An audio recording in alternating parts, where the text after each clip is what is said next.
Sa video ito, nakikita nyo ba ito? Itong tinuntok ni Kolokoy yung poste, pero hindi yan totoo ha. Dito lang yan sa reels natin nagagawa. Kaya mga bata, wag gagayahin. Siyempre, para lang ito sa kasiyahan natin dito bilang isang mga content creator. Kaya panoorin ninyo kung paano natin ginawa ito. Madali lang yan. Tara, sa CapCut.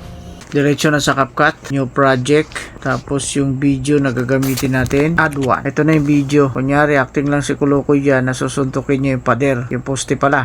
Isa na natin maglinis. Una, tanggalan natin yung sounds, pindutin lang ito sa left side, automatic, muted na yan. Kung saan tayo magsimula ito, pwede na tayo dyan magsimula. Tapang video, split, delete na natin itong sa unahan. Dito sa dulo, kung kailan matatapos yung video. Depende sa inyo, ako dito. Pwede na yan. Tapang video split, mamaya tayo mag-delete kasi kukuha tayo ng background. Ito, background, no? Kuha tayo dyan, split. Tapos delete na itong nasa gitna. Ngayon, itong background na ito gagamitin natin kahit maikli lang yan. Pabayin natin yan mamaya. Ito sa itong CapCut, tanggalin na ha. Delete agad yan. Tapos sa baba, aspect ratio. Aspect ratio bro, 9.16. Check na yan para hindi makalimutan. Ngayon, simula na tayo. Kunin natin yung timing na susuntukin ni Kolokoy yung pader. Bago lumapat yung kamao niya yan sa poste, putulin na natin. Tapos tap ang video, split. Mamaya tayo mag-delete. Kunin naman natin yung dumiretso yung kamay niya doon sa kabila. Yan. Gawin natin dyan. Naka-highlight ng video, split na natin. Tapos ito, delete na natin ito. Play natin. Pack, o diba? Pack, o diba? So, ang gawin natin dyan, ibababa natin ito. Paano natin ibaba ito? Tapang video, tapos hanapin natin si overlay. Overlay, bro! Overlay, automatic, bababa yan. Ito pang isa, baba din natin. Ganun din, tapang video, hanapin din si overlay. Overlay, bro! Tap overlay yan. Tapos itong, pansin nyo itong background natin, maikli lang, diba? Naka-highlight na ang video. Hanapin natin dito si freeze. Freeze, bro! Yan, naka-freeze na tayo. Gawin ninyo, naka-highlight na, ilong press nyo lang yan. Drag nyo lang papunta dito sa kanan. Idugtong natin itong video na ito. Nagdugtong na, di ba? So ito na mangyayari niyan. Play natin ang video. Op. Pak, o di ba?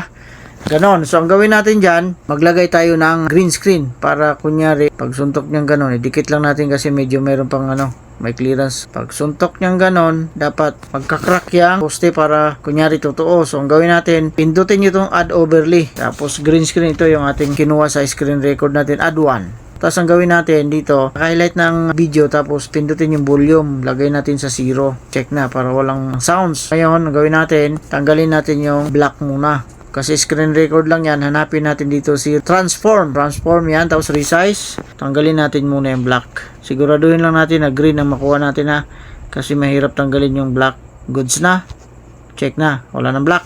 So ang gawin natin dito, ilagay natin dyan sa timing natin. Pwede nyo baliktarin ito ha. Ikutin nyo lang ng gano'n, no? Kamay, ikot nyo lang ng ganyan, no? Pag ganyan natin. Yan. Lagay natin dyan sa gitna ng poste. Magkasya. Tapos, pindutin natin itong back para hanapin natin si remove BG. Tanggalin natin yung green. Tapos, chroma key. Yung circle, makikita ninyo, ilabas nyo lang. Tapos, intensity, taas nyo lang. Tapos, check na kung goods na. Malit lang yung crack niya. May crack siya. So, ang gawin natin dyan, i-duplicate natin. Pindutin nyo lang itong back. Tapos, hanapin natin sa baba si duplicate para maging dalawa. Tapos, ibaba natin dito. Drag nyo lang gano'n, no? Pag ganyan nyo lang dito. Pantay nyo lang. Dapat magkapantayan. Yan para lumaki yung crack. Ito ilagay para makita yung crack. So may crack na, di ba? Depende na sa inyo. Diskarte ninyo. Basta pag suntok niya ganon, crack siya, di ba? Ngayon, ikli itong ating background. So ganon nyo lang, oh. Slide nyo lang ganon, oh. Hanggang doon sa video, hanggang sa matapos. Pantay lang natin. Pantay natin dyan. Tapos lagyan pa natin ng green screen. So ang gawin natin dito, back nyo lang ito. Tapos add overlay uli. Add overlay. Tapos ito add one. Ito yung gagamitin natin. Ang gawin natin dito, tanggalan natin ng volume. Pindutin ang volume. Tapos lagay 0. Tapos check na. Tapos ang gawin natin dyan, lagay muna natin dito kasi linisin natin ito. Yan yung kailangan natin.